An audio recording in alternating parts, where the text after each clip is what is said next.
Hi, I'm Bob Herbert. Welcome to OpEd.tv. We're in the midst of probably the oddest presidential campaign most of us have ever seen. And here to talk about it is an old friend, the celebrated writer Joe Klein. Joe is a columnist for Time magazine and the author of several books, both fiction and nonfiction, including one of our best and best-selling political novels, Primary Colors. Joe, welcome. Good to be here, Bob. Thanks for coming in. I really appreciate it. You know, it's impossible at this point. Many of us are sick of hearing it, but it's impossible to ignore Donald Trump. So let's just dig right in. I was kind of hoping that we would do a half hour without on the presidential campaign without mentioning Donald Trump. Without mentioning Trump. But I guess we can't. Well, the first thing that strikes me is that it seems to me that he is clearly, manifestly unqualified to be the president of the United States. The first question is, do you agree? And if so, explain why he's unqualified. Yes, he's not qualified to be president of the United States. He might be qualified to be, you know, a dictator in Paraguay or something like that, but he doesn't believe in the things that Americans are supposed to believe in. Like freedom of religion, for example, right, or that we're a nation of immigrants. But it is really a mistake to underestimate this guy, which everybody has done all along. I mean, if you look at the positions that he's taking now, and he's going to change any position that he finds out is, you know, people don't like. From moment to moment or tweet to tweet. Right, but he's managed to, it's like a strategic bombing strike. He has managed to come out against all the things that people in both parties don't like, right? You know, he comes out suddenly against higher taxes for rich people. Yeah, can you believe that? And nobody cares about higher taxes for rich people except for rich people. I mean, you know, it's the Koch brothers may care about it. Yeah. And he's in favor of maintaining Social Security and Medicare, in fact, even augmenting them. He is against anathema, supposedly, to the Republican Party, especially the conservatives. Yes. Yeah, I mean, he has been in favor of everything that traditional conservatives have opposed. He talks about the $4 trillion we wasted on these wars in the Middle East, which drives neoconservatives crazy. I mean, you talk about having a bad election. Those guys have had a very bad election. True, right. And he's against free trade agreements. And he's against free trade agreements. But that's something that Democrats, working class Democrats, have always had against the party. That's right. And so it's a popular position for a lot of union members who might vote for him in the end. And finally, or a lot of former union members. Yeah, who or a lot lost of their former jobs.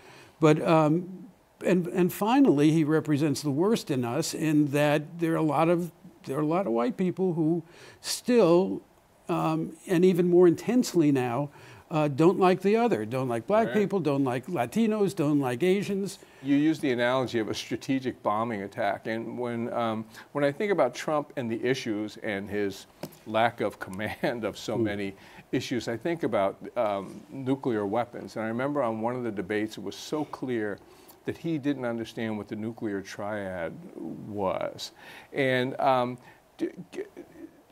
try to give us a sense of how weird it would seem to most major presidential candidates that a party could nominate someone who would not understand that. Well, yeah, the nuclear triad, obviously, is that we can deliver nuclear weapons from the air, from airplanes, from submarines, and by cruise missiles. Right. But that's not, I mean, the thing that really scares me about this guy is, I've been reading a biography of Harry Truman, and he had a choice of using nuclear weapons in Korea, and he chose not to use them. Nowadays, the military can come to Donald Trump and say, we are on like the 5th or 6th generation of tactical nuclear weapons. We have weapons so small that we could just take out a battlefield. Now, of course, that would lead to an escalation that would lead, and nobody knows where the escalation would end. And it would present a situation where suddenly it's okay to use nuclear weapons because the U.S. had used them. But, you know, but Donald Trump, who reminds me of all the kids I hated in the playground, you know, wouldn't hesitate, I would imagine, if he was just feeling pissed off at Putin, you know, well, let's take out Ukraine or eastern part of Ukraine. Well, a lot of people, not just voters, but commentators and other politicians say none of this matters, that Trump is a successful businessman, he's a manager, he'll hire smart people, and they'll understand these issues, and they'll take care of things. What's the problem with that point of view? Well, first of all, you know, I've known businessmen who have right. gone into government work, you know, saying, I'm a businessman, I can fix it all. But there are no P&L statements in government work. You're not going for profits. Right. You're going for the improvement of people's lives and securing, you know, and keeping them secure. And so businessmen there might be, you know, a few out there that are well suited for politics, but most of them are not. And, you know, aside from Carl Icahn, who he mentions, you know, it's almost like a fetish. Trump mentions Carl Icahn right. every single time. I mean, who's going to be part of this government? I want to have, you know, I've always said that politicians make the best politicians. And even though people want an outsider now, I think people are wrong. I think that things are so complicated that every last area of governance is so complicated, and especially the rest of the world, that you gotta have people who know stuff.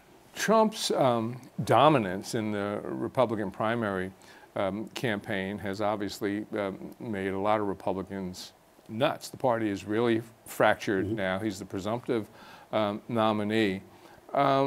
What does this mean for the party going ahead? You've got these ex-presidents who say, ex-presidents and others who won't even attend the convention. You have the Speaker of the House who has been unwilling so far, at least, to endorse Trump's candidacy. What does this mean for the party going ahead? Or is the party really in trouble, or is this just a one-off bizarre set of circumstances and we'll go back to business as usual, say, in 4 years or so? Could be. You know, got to be a lot smarter than me and able to read the future to understand, to figure that one out. But I will say this: Republicans have been playing with fire ever since Richard Nixon. Mm-hmm. Ever since they decided that since the African American community was going to go with Democrats because of their support for civil rights. I mean, you know, Republicans before that, from the Civil War on, were known for their support of civil rights. Jackie Robinson, Martin Luther King Sr., they were Republicans. But once they started to appeal to the worst in white people, you know, sometimes not so subtly, this was set in motion. The Donald Trump movement was set in motion 50 years ago. And I think that if I'm a conservative, I got to be thinking, so what was it about our program that they liked? You know, what was it? What were these people along for the ride for? And now, if we're going to continue to be Republicans, what are we along for the ride for? You know? And even before Trump, they've had trouble winning national elections the past few cycles, as we've seen. But I think this is a weird moment for the country on both sides, both parties, because it's been building for about 50 years. Both parties are defined by nostalgia. Both parties are nostalgic for the 1950s and early 1960s. On the Democratic side, it's economic nostalgia for a country that had large corporations, lots of manufacturing jobs, strong unions, and so on. On the Republican side, it's nostalgia for a way of life where black people didn't exist. Right. We never saw them. Gay people never existed. And women, you know, a woman's place was in the home. Right. And, you know, both parties have been, I think, really remiss because they've been trying to sell a return to those circumstances, and we're never going to go back there. Which is, I think, one of the reasons why so many young people are dissatisfied with everything that's going on, and another reason why it's so hard to get a lot of young people to even come to the polls and vote. But let's take a look at the Democrats. You know, Hillary supposedly has the nomination sewn up, But Bernie Sanders is still winning primaries, and so he's still there and not giving any indication that he's about to make his exit. What's his game plan? What is it that Bernie is trying to achieve? And when it's finally decided, assuming it's Hillary who gets the nomination, do you expect Bernie to be foursquare behind her candidacy? Oh, I think he'll be foursquare behind her candidacy. But, you know, you talk about nostalgia. Bernie is the ultimate nostalgia candidate. I mean, he's talking about, you know, a return to an economy that can no longer exist. But he's also nostalgic and to young people on a different ground. He's grandpa. And you always like grandpa better than your parents. Grandpa gives you, you know, a glove for your birthday, and your dad tells you, no, you can't go out and play baseball. You have to stay home and do your homework. You know, and Bernie has been promising things like free college education, and he's been promising at least the moon, right? And I think it has been, even though I favor. And I believe he's on the right track when it comes to economic concentration, financial concentration, the banks in this country. I think that he's on the wrong track on a lot of things, and he's selling stuff that I think it's not that responsible to sell. But he is appealing to more than young people when you start talking about these economic issues. Well, it wouldn't be hard given who he's running against. Well, I'm going to get to that. So, well, let's get to it now since you brought it up. Hillary Clinton is obviously very experienced and, in my view at least, well qualified to be president. But she is not a great politician. So what are her strengths and weaknesses, and what does that portend going forward? Well, you know, I've known her for nearly 30 years. And she knows I'm kind of wonky and that I love seeing social programs at work and stuff overseas that works. And her first question to me, inevitably, every time we meet is, have you seen anything good lately? And she's not talking about the movies. Right. You know, she's talking about, you know, a school or, a welfare program or a housing program.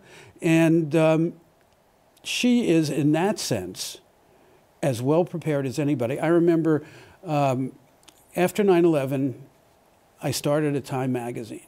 And just at about the same time, she started on the Armed Services Committee. And I figured my job at that point... She's in the Senate. In the Senate. Mm-hmm.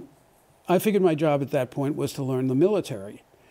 And she was learning the military. I mean, when she put herself to learning the military, you talk to generals now, and I once asked David Petraeus, you know, whether there was any Democrat who might be president who understood the way his mind works.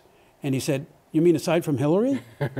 It's true. And Jim Mattis feels the same way, and a lot of the others, because of the way she operates. Which is interesting because a lot of these generals, a lot of people in the military are horrified at the prospect of a Trump presidency. Yes. So. No, because they're all about, I mean, one of the things the volunteer army has done is that all of a sudden, you know, commanders were always concerned for their troops. But now they've invested so much in each one of their troops that, you know, they don't want to risk them at all.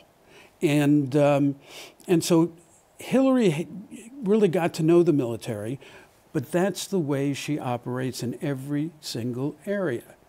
You know, when she became Secretary of State, she got to know the world. Or even when she was running for Senate in New York, she went on this listening tour all around the state. This is an enormous state. So. And, you know, when she was First Lady, we would have great conversations about different programs we'd seen, preschool programs or whatever. She was always concerned. She was always on that. But that doesn't translate into several things. One thing it doesn't translate into is charisma. Mm-hmm. I mean, you know, she's the girl who sat in the front of the class and took the perfect notes. Bill has the charisma. Yeah. Hillary, not so much. Yes. And although he also was into the details of policy in a way that most other politicians I've known have not been. But he was also a natural politician in a way that I was slow to catch on to initially. You were not as slow. No, I remember, you know, one time I mentioned to him that it took him about 5 or 10 minutes to get into a speech. I asked him, why is that? and he didn't know, but the answer was that he had these antennae and he was feeling the audience. You know, someone once said to me, by 20 minutes into the speech, he knew everybody's social security number. I mean, he just sensed a crowd really well and always gave them what they wanted, in a good way. He also would go into union halls and say, look, manufacturing jobs aren't going to be with us the way they've been, and you guys are going to have to exercise the muscles between your ears.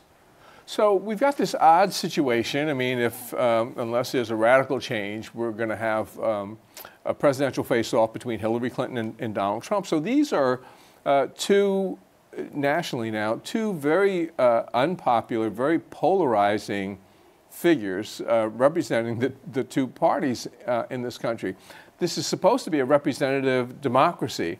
If each party has nominated someone that the folks don't really want, what happened? What went wrong here? I don't know if anything went wrong. I think that, this is not unusual. Do you know what Bill Clinton's favorability rating was in June of 1992? No, I don't. It was 13%. Only 13% of the American people saw him favorably. Then they had a vote for him against the George H.W. Bush, who was a really solid guy but didn't seem to care about them, and this lunatic Ross Perot. And when it came down to it, they found a lot that they liked, and Bill Clinton had, as president, the highest sustained favorability ratings of any president over the last 20 years.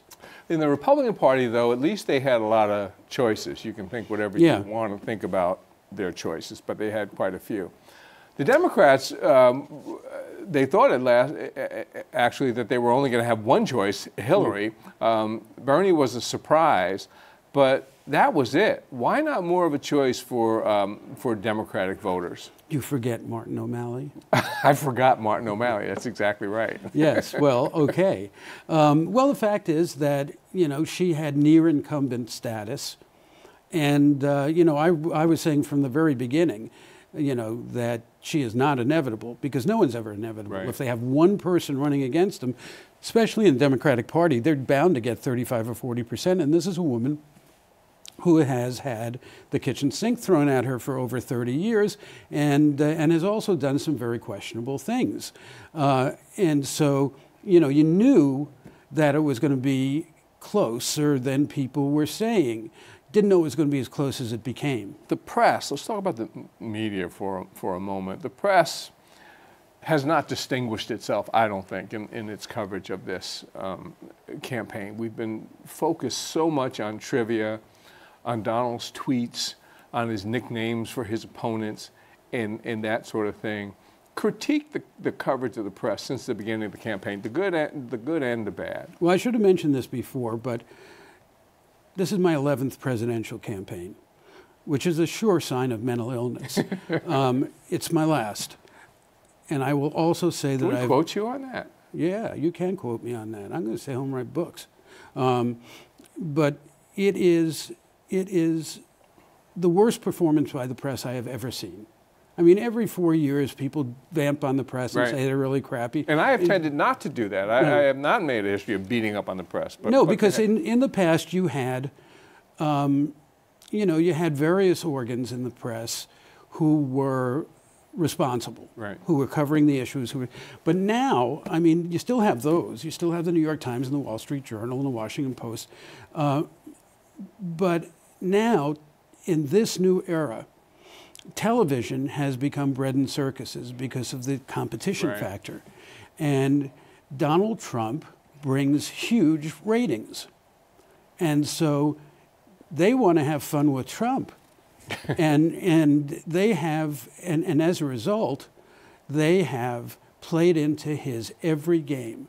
And I think that you can't just say that about the press without saying that that's what the American people kind of seem to want too.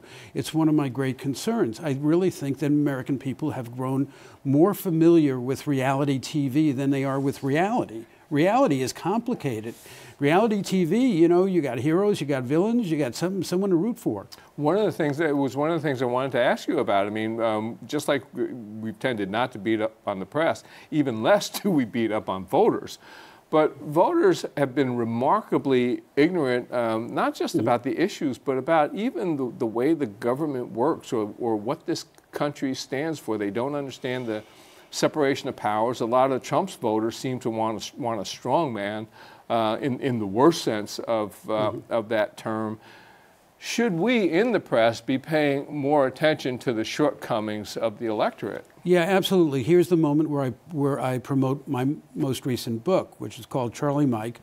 Charlie Mike means continue the mission in the military. And this is a book about Iraq and Afghanistan veterans, and not the usual one. It's a book about the fact that these kids are serious citizens.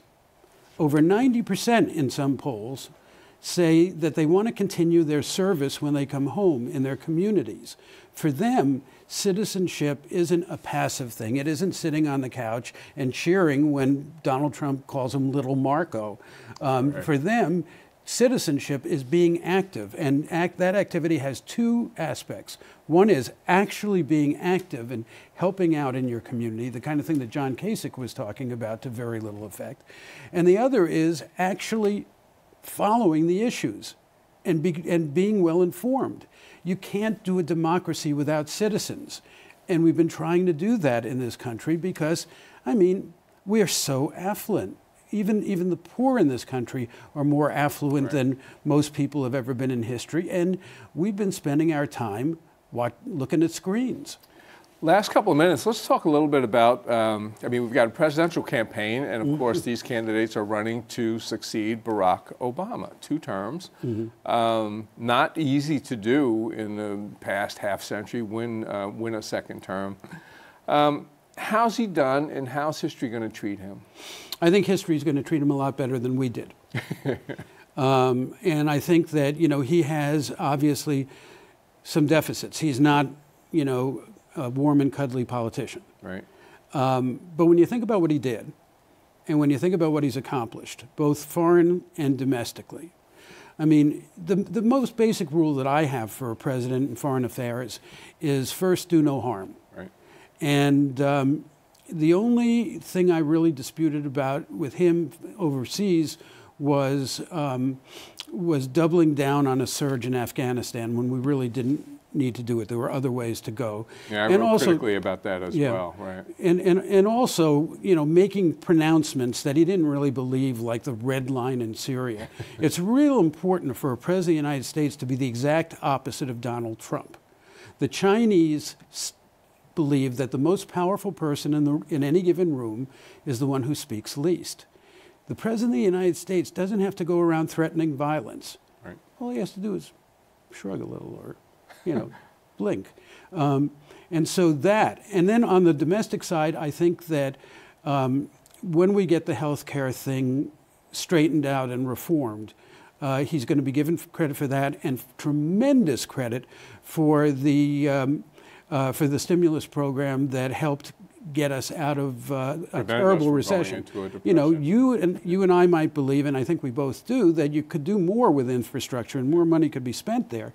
But still, I mean, look at the crap that he had to take just for that. Right. I mean, it was. And it worked. And it worked. And it was the least, you know, corrupt program of that magnitude in American history. We did not go into a depression. The auto industry was saved. I agree with you. I think he's going to get a lot. That's why he won Ohio the second time. We've run out of time. I wish we had more time. This is like so much fun. I'm going to bug you to get you back, Joe Pyne. Thank you so much. Okay. We'll be back in a moment with a final word.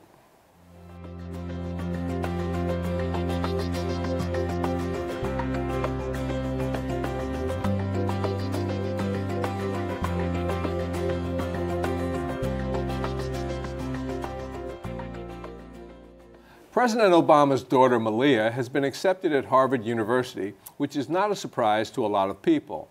But she won't start attending classes until 2017. She's taking a year off, which nowadays people refer to as a gap year. Why this is seen as a big deal is a mystery to me. Taking a year off after high school makes all the sense in the world, if you can afford it. The young man or woman gets to explore the wider world at his or her leisure without the pressure of going to class, taking tests, and obsessing over grades. He or she might travel and ponder career possibilities, or the year could be spent doing volunteer work, or, horror of horrors, just having fun.